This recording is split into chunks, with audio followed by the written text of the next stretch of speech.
2월 10일 설날 맛있는 영혼의 식사가 도착했습니다. 오늘 설날 맛있는 음식 많이 먹었죠, 우리 친구들? 육신의 음식만이 아니라 오늘은 또 맛있는 영혼의 식사도 함께 먹었으면 좋겠습니다. 오늘은 마태복음 13장 1절에서 17절까지 말씀인데요. 이 마태복음 13장 같은 경우는 매우 중요한 장이에요. 왜냐하면 이 마태복음 13장은 하나님 나라에 대한 비유를 모아놓은 일명 천국 비유장입니다. 우리 친구들이 이 말씀을 보면 천국에 대해서 정말 많은 비유들로 소개되어 있어요. 특별히 오늘 우리가 함께 읽은 말씀은 씨 뿌리는 사람의 비유에 대한 말씀입니다. 한 농부가 귀한 씨를 가지고 밭으로 나가 열매를 맺기를 기대하며 씨를 뿌립니다.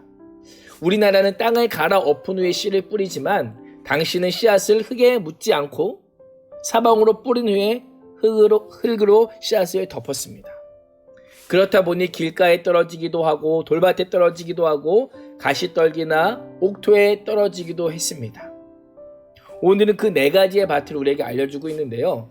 우리 친구들 질문 먼저 한 개 하겠습니다. 이 농부가 좋은 씨를 뿌렸을까요? 나쁜 씨를 뿌렸을까요? 당연히 가장 좋은 씨를 뿌리고 풍성한 수확을 농부는 기대했을 겁니다. 그런데 추수할 때 보니까 모두 다른 결과가 나타납니다. 왜요? 그 떨어진 밭의 상태가 다르기 때문에. 오늘 그래서 그 네 가지의 밭을 좀 살펴보도록 하겠는데요. 첫 번째 4절 말씀을 보시면 어떤 밭이 나오냐면 뿌릴새 덜어는 길가에 떨어짐에 라고 말씀하고 있습니다. 길가에 떨어지지 어떻게 됐죠? 새들이 와서 먹어버렸습니다. 이것은 어떤 의미냐면 말씀에 전혀 관심이 없는 사람을 의미합니다. 예배를 드리지만 예배나 말씀에 전혀 관심이 없고 그 말씀을 깨달을 생각도 궁금해하지도 않고 말씀과 담을 쌓고 있는 사람을 의미합니다. 혹시 우리 친구들 중에 이런 친구들 없겠죠? 영상 예배를 드리라고 하니까 드리고 큐티를 하라고 하니까 하는 친구들.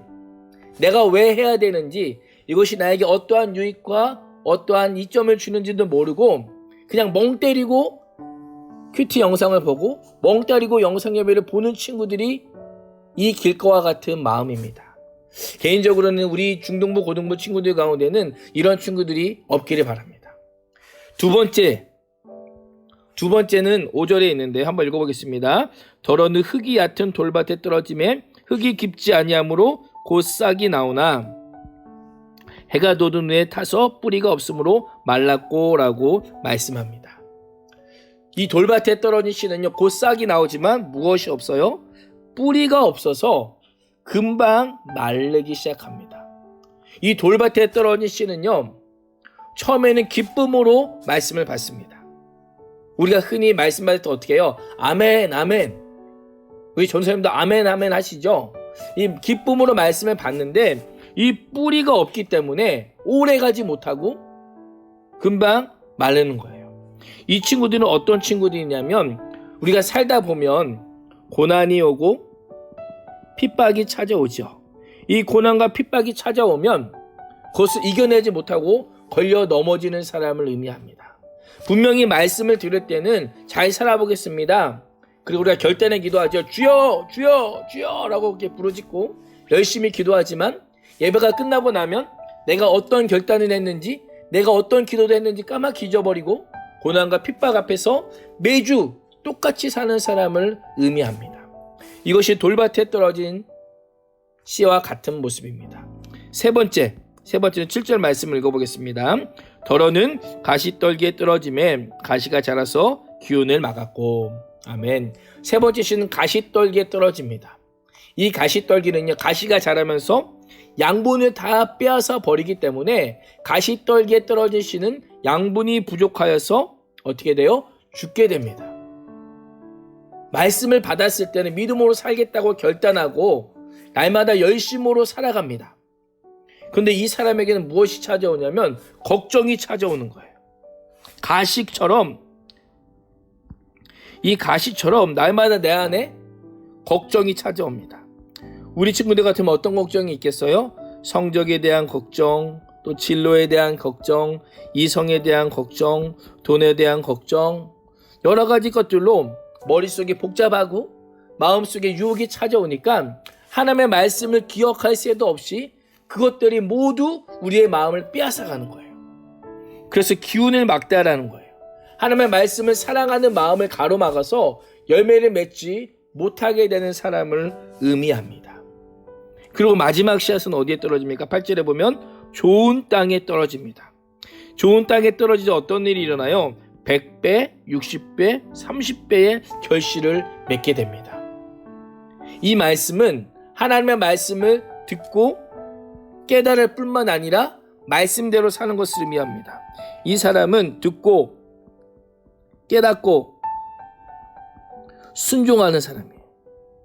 이 세 가지가 상당히 중요합니다. 말씀을 듣고 들었으면 그것을 깨닫고 말씀대로 사는 사람들.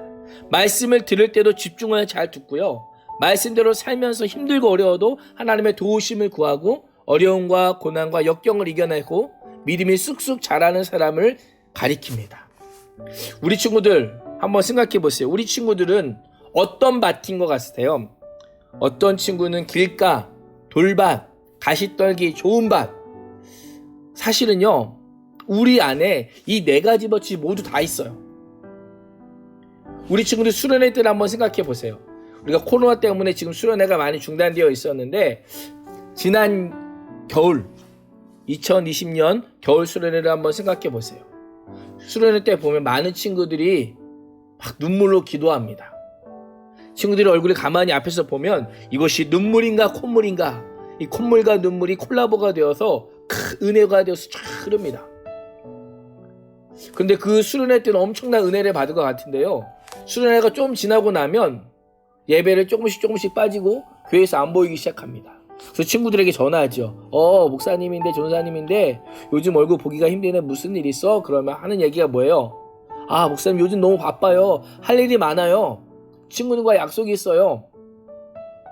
분명히 수련회 때 흘렸던 눈물을 기억하고 있거든요. 콧물도 기억하고 있고 박수치면서 춤추며 찬양했던 그 모습을 목사님은 분명히 기억하고 있는데 어떻게 해요? 그 친구 까마득하게 잊어버렸어요. 세상의 걱정과 염려와 또한 성적과 이성과 여러 가지 문제들로 인해서 그가 걱정하기 시작합니다.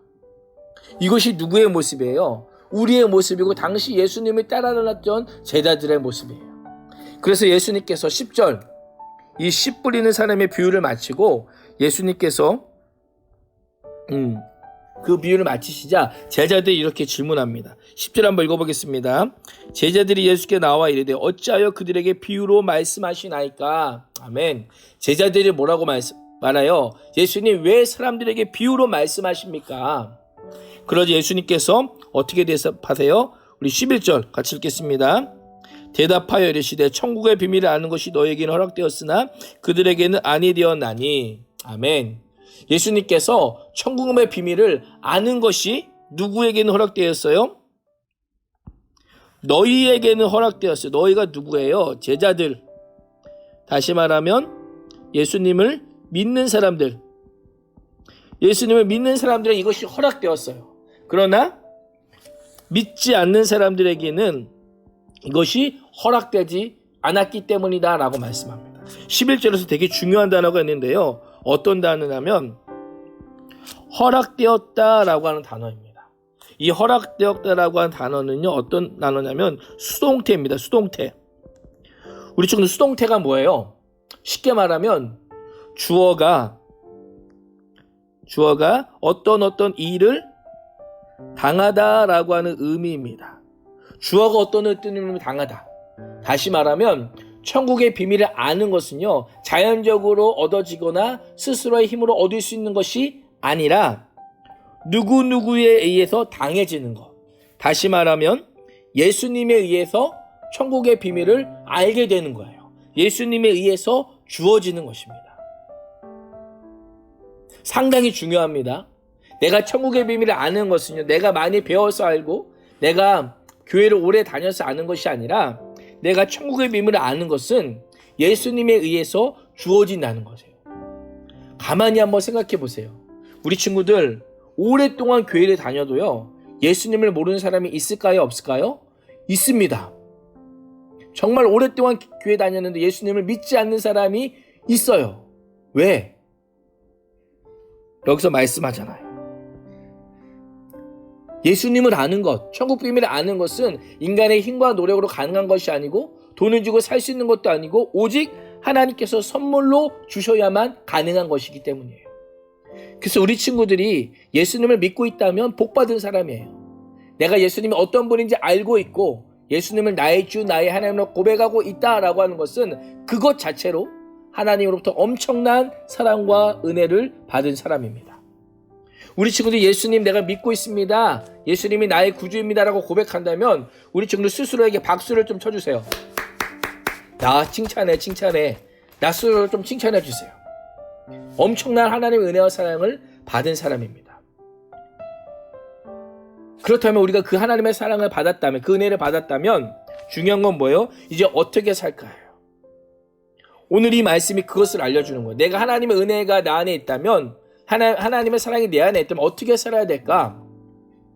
하나님의 말씀을 대하는 마음의 밭이 준비되어야 돼요. 오늘 이 비유에서 중요한 것은요, 열매의 많고 적음을 결정하는 것은 농부의 농사 기술이나 씨의 좋고 나쁨이 아니라 무엇이에요? 밭의 상태입니다. 밭 상태가 어떠한 상태냐에 따라서 그 씨가 결정이 됩니다. 좋은 땅이 씨를 간직하고 싹 튀어 열매를 맺듯이 하나님의 말씀을 잘 받아들인 그 마음이 어떠하냐, 그 말씀을 얼마나 잘 간직하느냐에 따라서 추수의 결과가 달라지는 것입니다. 중요한 것은 한번 말씀을 기쁜 마음으로 들었다고 해서 열매가 맺어지는 것이 아니고요. 여기서 보면 뭘 아까 의미했었죠? 기운을 많은 거예요. 여러 가지 유혹과 시험이 우리에게 찾아올 때에 끝까지 말씀을 품으며 견디고 인내할 때에 열매를 맺을 수 있습니다. 그렇기 때문에 우리는 매일 나의 마음이 어떤 땅이 되도록, 좋은 땅이 되도록 하나님만 의지하고 사랑해야 됩니다. 그래서 기도할 때 하나님, 내 안에 단단하게 딱딱하게 굳어있는 마음을 부드럽게 만들어주시고 마음속에 품은 죄악의 잡초들도 제거해 주실 수 있도록 하나님 나를 도와주십시오라고 매일매일 기도해야 돼요. 그래서 우리가 큐티하기 전에 기도 시간에 갔잖아요. 이것이 그 이유예요. 우리가 오늘 말씀을 읽고 또 내일 살아가면 내일 살아가면서 또 짓는 죄악들과 단단해진 마음들이 있어요. 그래서 그 말씀을 받기 전에, 말씀을 읽기 전에 하나님 도와달라고 기도해야 되는 것입니다. 그리고 이렇게 기도하는 삶이 매일매일 우리의 평생에 지속되어야 돼요. 그래서 우리 중등부, 고등부 친구들과 선생님들의 마음밭이 주님의 말씀이라면 무엇이든 흡수하고 열매 맺는 좋은 땅이 될 때 우리는 하나님께서 주시는 은혜들을, 복들을 누릴 수 있습니다. 그래서 우리 친구들과 선생님들이 그런 복의 주인공이 되기를 축복합니다. 우리 생각하기 말씀을 좀 보겠습니다. 우리 생각하기 말씀은 첫 번째 질문인데요. 같이 한번 읽어보겠습니다. 내 마음밭이 열매 맺는 좋은 밭이 되기 위해 갈아엎어야 할 나의 생각, 뿌리째 뽑아야 될 가시덤불은 무엇인가요? 라고 하는 겁니다. 쉽게 말하면 하나님의 말씀이 자라지 못하게 하는 내 안에 걱정이나 염려가 무엇인가를 질문해 보는 겁니다. 우리 친구들 청소년 때 어떤 고민이 있어요? 정말 많은 고민이 있겠죠. 내 성적, 또 내 진로, 또한 이성 친구에 대한 고민들, 또한 대학에 대한 고민들, 여러 고민들이 많을 거예요. 중요한 것은 무엇이냐면 이것들은요, 분명히 우리 친구들이 고민해야 되고 기도해야 되고 하나님 앞에 가지고 나가야 될 어떤 기도 제목들입니다. 이거는 분명한 기도 제목들이에요. 근데 중요한 것은 무엇이냐면 이것들이 그것을 고민을 넘어서게 되면, 고민이 있는데 이 고민보다 더 넘어서게 되면 어떻게 돼요? 이것에 사로잡히게 돼요. 고민이 내 마음을 꽉 조는, 아까 이 가시떨기처럼 내가 내 안에 하나님의 말씀이 자라는 것을 꽉 가로막기 때문에 어떻게 돼요? 하나님의 말씀보다는 성적에 집착하게 되고 하나님보다는 이성에 관심받게 되고 진로나 대학 때문에 교회에서 멀어지고 예배에서 멀어질 때가 있다라는 거예요. 혹은 게임이나 연예인이나 스포츠가 우리를 그렇게 만들 수가 있습니다. 그래서 우리 친구들이 우리의 삶을 한번 돌아보세요. 내가 반드시 뽑아야 될 가시덤불이 무엇인가? 말씀이 자라나지 못하게 나를 억누르고 있는 것이 무엇인지를 한번 돌아보십시오.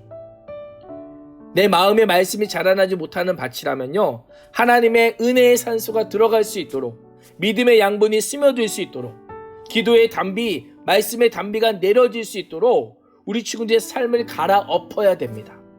무엇으로? 말씀으로. 무엇으로? 기도로. 날마다 하나님의 말씀을 묵상하고 또 예배 시간마다 듣는 그 말씀을 계속해서 묵상하면서 그 말씀을 부여잡고 기도하면서 우리의 마음의 밭을 계속해서 갈아엎을 때에, 그리고 말씀이 다시금 뿌리 내릴 때에 우리는 100배의 좋은 열매를 맺을 수가 있다라고 하는 것입니다. 우리 친구들, 오늘 여기 말씀에 나오지요. 묵상한 말씀이 마음속에 뿌리나 100배의 열매를 맺는 좋은 밭이어야 합니다. 말씀이 선포되어도 무감각하게 굳어있거나 작은 시험에 금세 흔들리고 여러 생각들의 마음이 자라지 못한 나쁜 밭이 아니라 말씀이 잘 자라날 수 있는 좋은 밭이 될 수 있기를 우리 친구들 축복합니다. 기도하겠습니다. 하나님, 나의 마음의 밭이 어떤 밭인지를 알게 해주시기 원합니다. 단단히 굳어있어서 말씀이 심겨지지 않는 길가가 되지 않게 하여 주시고, 뿌리가 없어 금방 죽는 돌밭도 되지 않게 하여 주시고, 세상의 걱정과 돈의 유혹이 말씀을 막아 열매 맺지 못하는 가시덤불도 되지 않게 하여 주시고, 오직 좋은 마음의 밭이 되어서 하나님의 말씀이라면 무엇이든 흡수하고 열매 맺는 좋은 땅이 되게 해주시기 원합니다. 매일매일 하나님의 말씀이 살아서 역사하는 기쁨을 경험하는 그런 복된 인생이 되길 소망하오며 예수님의 이름으로 기도합니다. 아멘. 우리 친구들 오늘 하루도 수고 많으셨고요. 또 오늘 특별히 설날인데요. 맛있는 음식 많이 먹고 또 주일날 밝은 모습으로 영상으로 함께 보겠습니다. 오늘 하루도 승리하시고 새해 복 많이 받으세요.